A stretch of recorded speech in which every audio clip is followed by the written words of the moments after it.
Bienvenidos a la magia de la mecánica cuántica.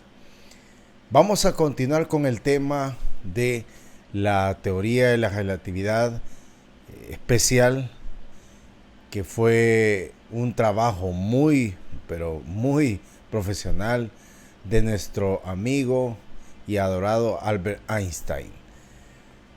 Acordémonos que en el video anterior establecimos algunos criterios donde definíamos de alguna forma algunas condiciones que hay que considerar para poder entender quizás de una forma más específica lo que es la teoría de la relatividad especial. Hay que basarnos en un hecho de que aquí estamos hablando de sistemas inerciales, en donde hacemos referencia que el punto de vista de una persona respecto al punto de vista de otra persona, si estamos hablando de dos sistemas que están observando el mismo fenómeno, pero la relatividad hace un juego muy importante de valoración, y eso es lo que hemos estado tratando de definir. En el video anterior pues establecíamos lo que eran dos condiciones que son de contracción, una apegada al tiempo y la otra apegada a una longitud específica. Entonces vamos a acompañarnos de eso para hacer un recordatorio más claro. Vamos a acompañarnos de la pizarra digital, que es la que utilizamos para poder explicar estos fenómenos. Vamos a compartir.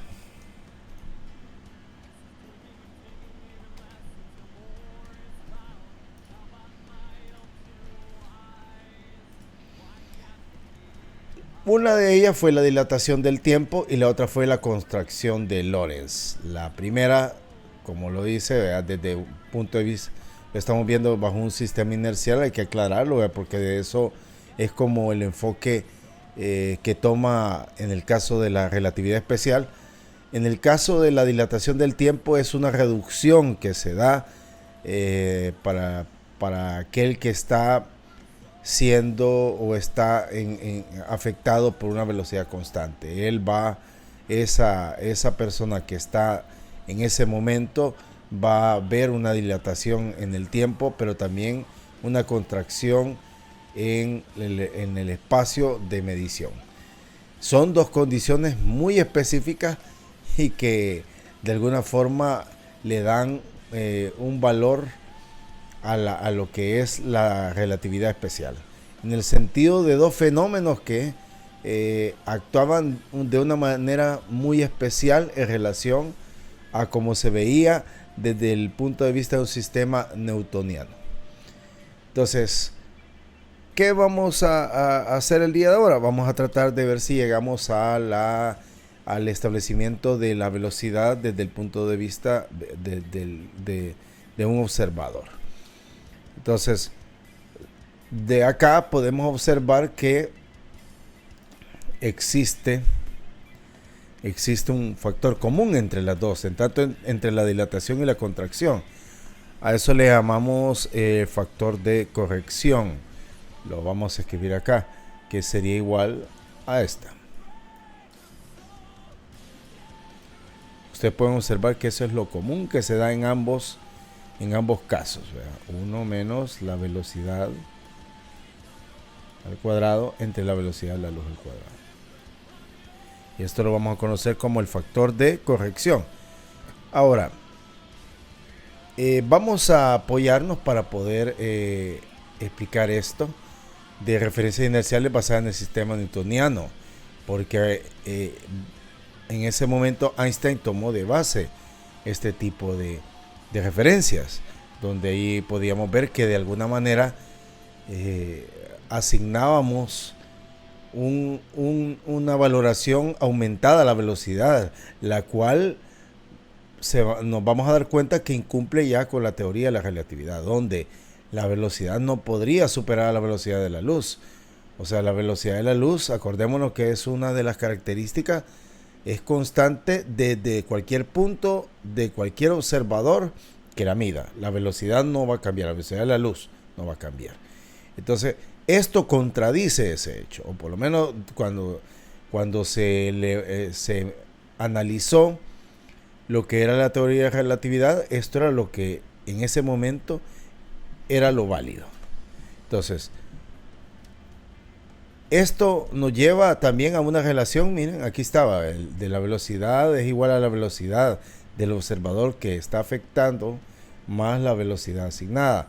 Entonces, esto no tiene lógica ni concordancia con lo que decíamos de la constante de la velocidad de la luz ante cualquier observador. Entonces, si nos vamos a partir de ese fenómeno, vamos a aplicar lo que es algunos parámetros, como por ejemplo, vamos a partir de un plano de un par ordenado, digamos, de donde incluimos a la posición y al tiempo, y su par ordenado de referencia que lo hace desde el punto de vista del observador que tiene movimiento. Lo vamos a representar de esta forma. Eso basado en que, por ejemplo, la posición del observador debería de ser igual a la posición del otro. Y también que la posición del en ambos ejes no va a ser alterado. Tanto en el eje Y como en el eje Z no va a ser alterado. Entonces con eso vamos a basarnos en algunas relaciones de Lorentz para poder determinar una relación quizá más fácil que nos determine lo que estaba sucediendo en el caso de un sistema newtoniano y comparado con el pensamiento relativista que se quería describir en la época. Entonces vamos a partir de este hecho, que por ejemplo la posición del observador que lleva movimiento va a ser igual, vamos a asignar unas variables o unas constantes. Quedaría haciendo uso de estos sistemas que acabamos de mencionar. El T y el de tiempo sería igual más dt. A ver qué sucede, ¿verdad? Porque estos serían afectados de esta forma, donde M, N, O y P son parámetros que van a depender tanto de la velocidad a la que se mueve el cuerpo y la velocidad de la luz. A ver qué pasa con esta condición. Vamos a asumir, y eso es lo que lo hace un sistema inercial, vamos a asumir que de la posición 0, la posición origen. Partiendo de esto, quizás entonces la posición del observador que iba en movimiento va a ser igual a nt. Lo que estamos haciendo es asumiendo en esta variable vamos a colocar que para el caso x y es 0, ¿verdad? Entonces estos se eliminan y solo nos quedan en función del tiempo. Entonces miren, esto sería la posición relativa del observador que va en movimiento, y el tiempo relativo del observador que va en movimiento sería igual a pt. O sea, mantenemos estas dos variables o estas dos constantes que después vamos a encontrar. Bueno, al derivar, si derivamos la primera función que teníamos, la posición es igual a la posición del... Esta, si se fijan, es la primera expresión que colocamos acá. La posición del observador en movimiento va a ser la posición del otro observador menos la velocidad por el tiempo. De esa forma, restando esto, supondríamos de que da el mismo valor. Entonces, si derivamos esto con respecto al tiempo, nos va a quedar de esta forma. Vamos a ver. es igual a la derivada de esto con respecto a 0 y la derivada de esto es menos v. O sea que esto implicaría que sería igual a tener menos v es igual a n sobre p. Ya encontramos esta condición de la velocidad. Esto lo vamos a utilizar en su momento. Lo que estamos haciendo es una correlación de los diferentes valores a partir del punto de vista del sistema newtoniano. Lo vamos a relacionar ya desde el punto de vista relativista. Teniendo eso, podríamos asumir también que la posición del observador que está en movimiento sería igual a, sustituyéndolo a la variable m o a la constante mx más nt. Y esto debería ser igual a 0. Si derivamos ahora esto, nos va a quedar la derivada con respecto al tiempo sería igual a nt. Si sustituimos este valor, nos va a quedar que m por v, o sea, por la velocidad menos n, es igual a 0. Ya tenemos otra relación. Ya tenemos dos relaciones.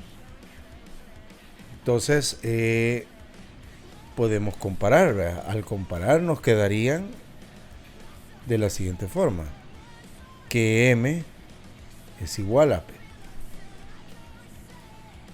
y n debe ser igual a menos m por la velocidad.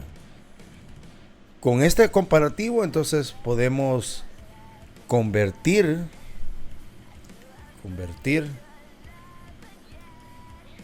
usando a Lorentz de la siguiente forma. Vamos a ver cómo quedaría. Bien. La posición del observador que está en movimiento debería ser igual a m por x menos la velocidad por el tiempo. Esto ya le da consecuencia a esta relación.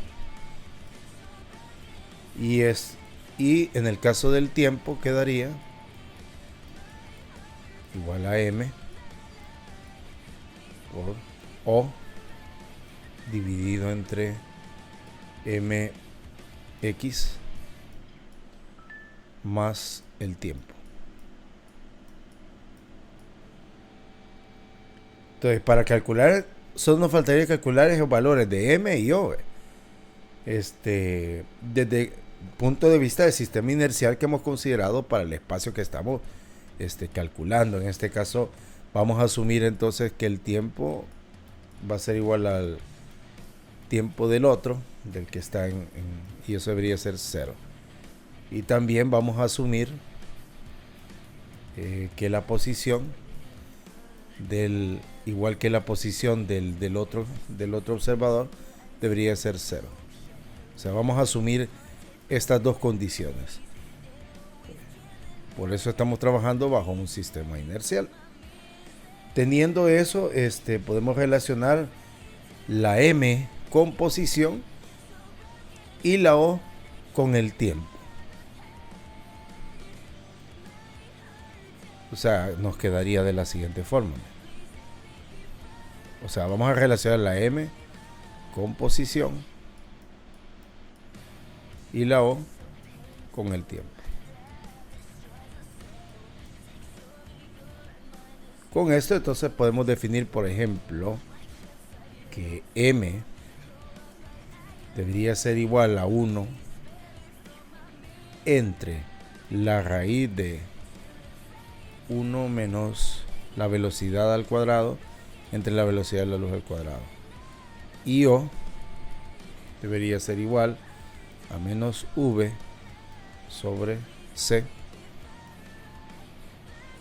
cuadrado entre la raíz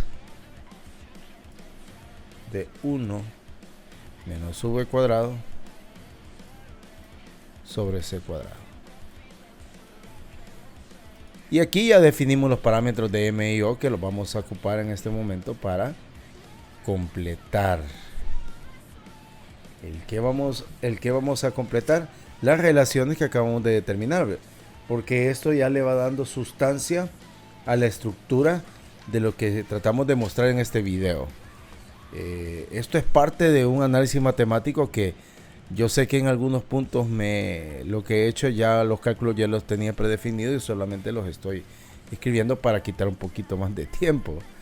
Pero esta es la relación que ya nos permite entender las famosas, mejor dicho, mediante el uso de las transformaciones de Lorentz, vamos a llegar a esos a los observadores tanto que habíamos definido, ¿se acuerdan? A A y a A', donde A es el observador que está fijo o quieto y A' es el observador al cual se le ha aplicado una velocidad constante, ¿verdad? Que le llamamos V.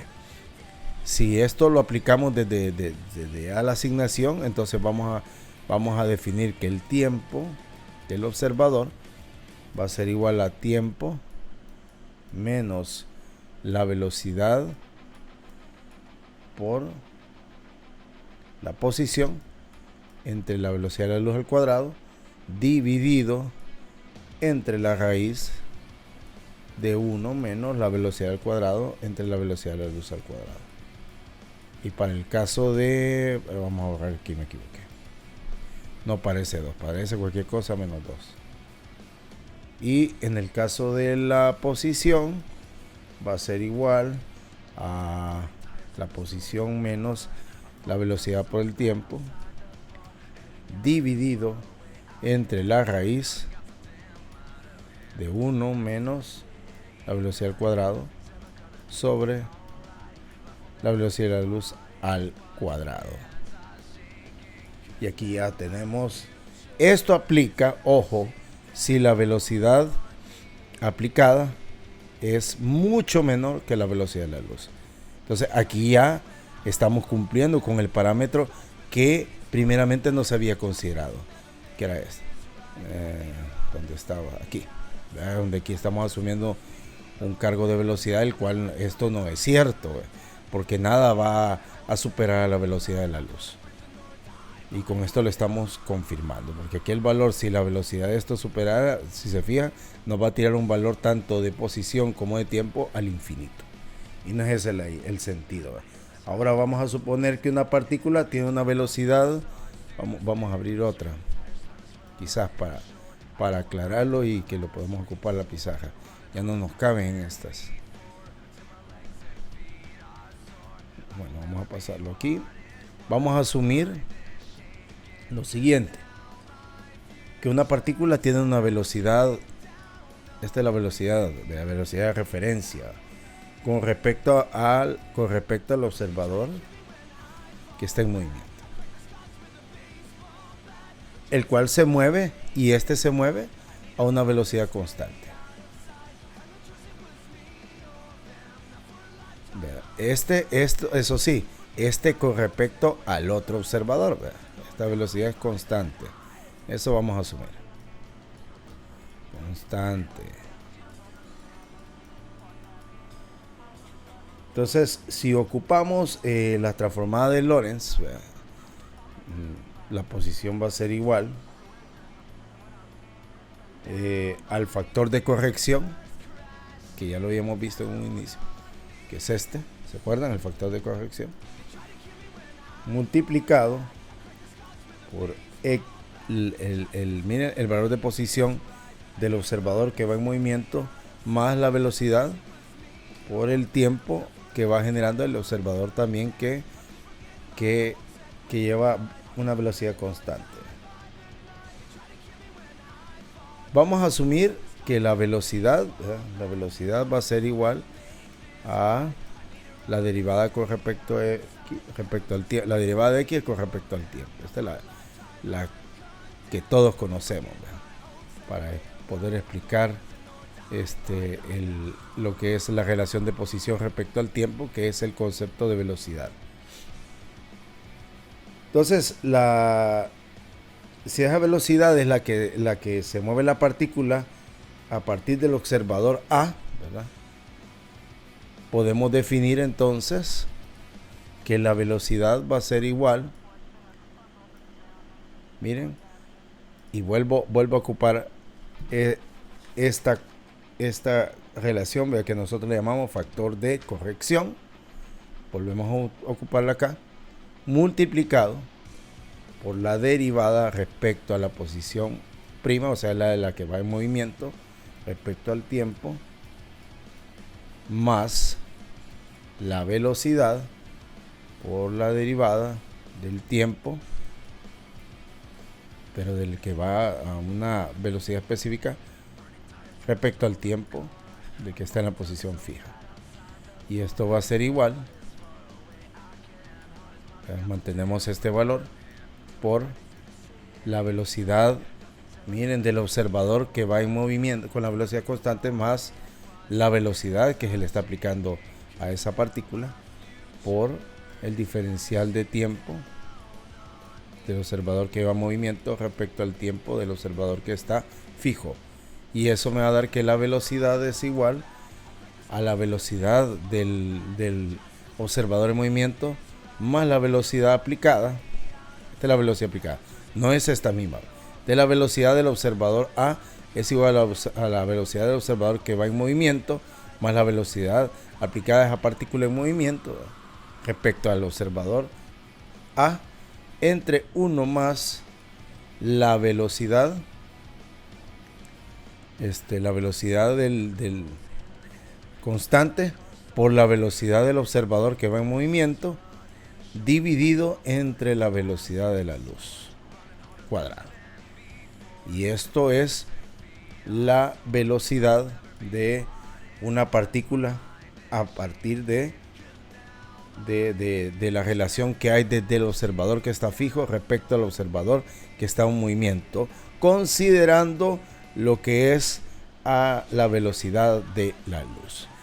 Entonces, con esto vamos a terminar este video. Esto nos va a servir de parte para el último video que vamos a realizar el próximo lunes, para finalizar lo que es la teoría de la relatividad especial. Esto de alguna forma nos da una ayuda pequeña pero complementaria a lo que estamos haciendo. Con esto ya calculamos ahora la velocidad, pero la velocidad que se da respecto de un observador al otro, a partir de la velocidad constante que va incidiendo en uno de los observadores. Esto nos va a dar parámetros para lo que nos falta, donde vamos a tomar en cuenta una de las consideraciones que sufren el aspecto de movimiento, que es el momento. Con eso y la energía vamos a poder ya deducir la famosa teoría de la relatividad especial que Einstein definió. Esto incluso va a ser una introducción, porque después de esto vamos a complementarlo. Yo no podría hablar de teoría de la relatividad si no lo complementamos con la teoría de la relatividad general. Esto es el preview a la teoría de la relatividad general, y acuérdense que los que nos gusta la física, y en el caso de la teoría de la relatividad sabemos que hay son dos trabajos, ¿verdad? Y los dos se complementan. Con la teoría de la relatividad general vamos a tratar de descifrar cómo matemáticamente se entiende lo del espacio-tiempo. Así que agradecerle a todos los que nos han visto. Acuérdense que ahora también ya estamos en YouTube, para que nos sigan y se suscriban al canal, el que lo estamos compartiendo. Bueno, vamos a compartir siempre los enlaces y nos comiencen a apoyar. La idea de esto es divulgar lo que es el conocimiento sobre estos temas que son pero tan interesantes, y que nos dan un poquito de orientación sobre cómo se mueve nuestro mundo, nuestro planeta, cómo nuestro cuerpo, las partículas, todo lo que conforma la materia actúa bajo las leyes que estos físicos definieron, y que nosotros nada más lo que estamos haciendo es tratarlo de dar a conocer a muchas personas y que se interesen. A partir de esto, posiblemente de algún interesado que se meta más en el área de la física, nazca un nuevo Einstein. Eso es lo que esperamos y más de nuestro país. Así que nos vemos en un próximo video.